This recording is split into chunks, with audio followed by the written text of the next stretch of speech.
പ്രായമായവർക്ക് രണ്ട് കാര്യങ്ങളോട് വല്ലാത്ത ആഗ്രഹമാണ്. അല്ലാഹുവിന്റെ പ്രവാചകൻ സല്ലല്ലാഹു അലൈഹി വസല്ലമ തങ്ങളോട് അവിടുന്ന് സ്വഹാബത്ത് ചോദിക്കുന്നു, നബിയേ യാ റസൂലല്ലാഹ്, അല്ലാഹുവിന്റെ പ്രവാചകരെ, പ്രായമാകും തോറും ആഗ്രഹം കൂടുന്ന രണ്ട് കാര്യങ്ങൾ എന്താണെന്ന് നബി തങ്ങളോട് ചോദിക്കുമ്പോ അല്ലാഹുവിന്റെ പ്രവാചകൻ അവിടുന്ന് ഒന്നാമതായി പറഞ്ഞു കൊടുക്കുകയാ, അൽ ഹിർസു അലൽ മാൽ. പടച്ചവനെ, നബി തങ്ങൾ പറയുകയാണ്, ജനങ്ങൾക്ക് പ്രായമാകും തോറും അവർക്ക് സമ്പത്തിനോടുള്ള ആഗ്രഹം കൂടുകയാണ്, സമ്പത്തിനോടുള്ള മോഹം കൂടുകയാണ്. പടച്ചവനെ, അവരുടെ ആഗ്രഹം വല്ലാതെ വർദ്ധിക്കുകയാണ്.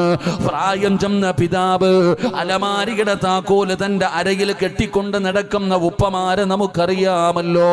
എന്റെ പ്രിയപ്പെട്ട പെങ്ങള്, പടച്ചവൻ